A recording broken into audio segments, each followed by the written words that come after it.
ముగ్గురు రోడ్డు మీద ఉన్నారు నా బిడ్డలు. చేత కాదు సావు రాదు అని వాళ్ళని దశ పెట్టాం మేము.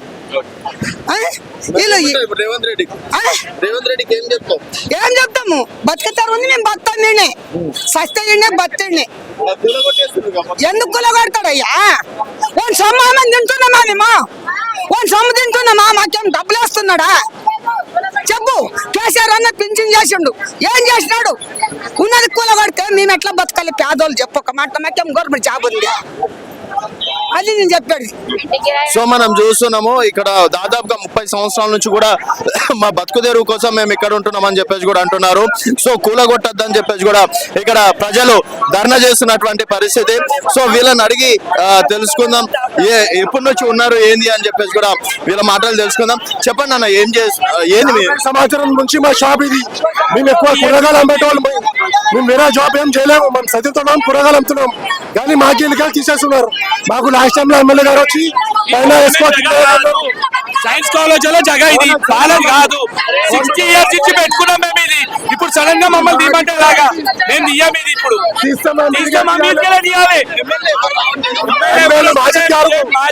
అసలు ఎవరు వస్తలేరు. నిన్న నుంచి 10 సార్లు ఫోన్ చేసిన ఎమ్మెల్యే గారికి, ఒక్కసారి వస్తలేరు.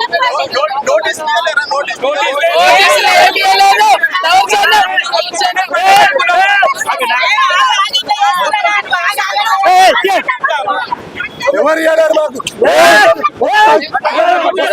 సో ఇక్కడ ఘర్షణ వాతావరణం ఏం చేస్తుంది. సో ఇక్కడ అంటే ప్రస్తుతం చూస్తున్నాం మనం ఇక్కడ కొన్ని కూల్ చేసిన సంఘటనలు కూడా మనం చూస్తున్నాము.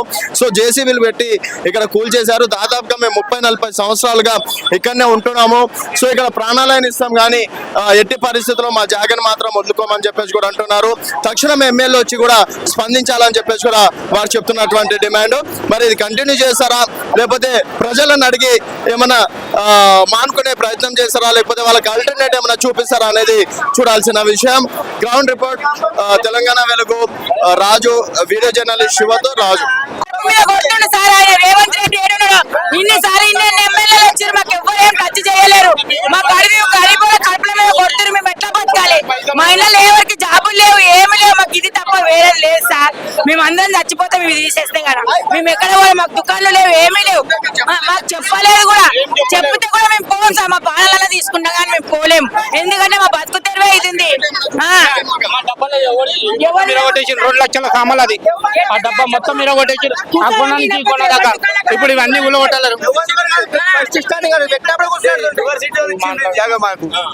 వాళ్ళేమి గవర్నమెంట్ వాళ్ళు ఇచ్చి ఇవ్వలే, యూనివర్సిటీ వాళ్ళు ఇచ్చి అక్కడ జరిగిండు.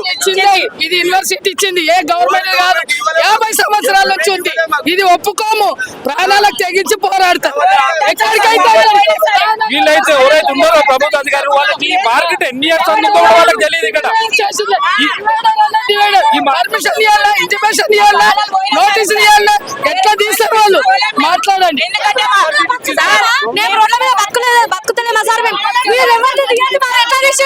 మేము గరీబ్ కిరాయి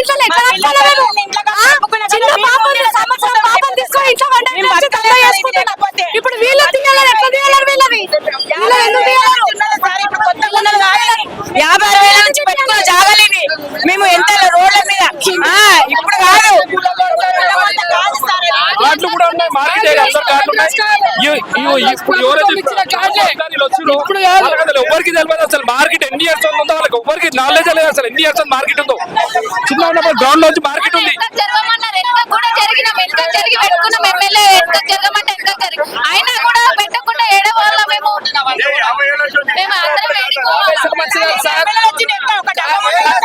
కాంగ్రెస్ ఇచ్చిన ప్రభుత్వం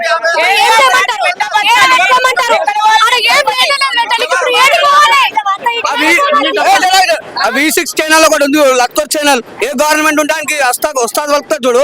ఆయనకి 3 రోజులు ఫోన్ చేస్తున్నాం మేము, వచ్చి ఇక్కడ ప్రజల బాధలు అరుచుకోరని. ఉట్టుకున్నప్పుడు వస్తారు. V6 వస్తే కాంలో అన్ని కొట్టున్నామ్మా. అదొకటి సార్. ఇది నాగేందర్ అన్న గోడ కట్టేటప్పుడు ఇట్లానే గడబడ అయితే మేము అడుగుతున్నాం. బతిలాడి నాగేందర్ అన్నతో ఇప్పించుకొని మేము పెట్టింది. మాకు లేకుండా చేస్తే ఎక్కడ బతకాల? గవర్నమెంట్ జాబుల ఉన్నోళ్ళ అప్పులు, పిల్లలు, పెద్దలు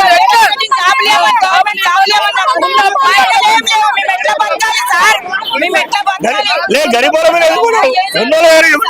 అరే మూడు పిల్లల జగన్ మీద బతుండే ఇంత తగిలిపించి ఎట్లా గరీబోళ్ళకి ఇట్లా తగిలిపించి ఎట్లయితే చెప్పు లేదు గరీబోళ్ళు పిల్లలు చదివించి బతున్నారు జాబులు లేవు ముగ్గురు నలుగురు జాబులు లేవు ఇట్లా చదివించి ఒక్కొక్క రూపాయి జమ చేసి చేస్తున్నాం సో ప్రభుత్వము రేవంత్ రెడ్డి గారి చర్యలు తక్షణం పేదల ప్రజల తరపున కూడా ఆలోచించాలని చెప్పేసి కూడా చెప్తున్నారు.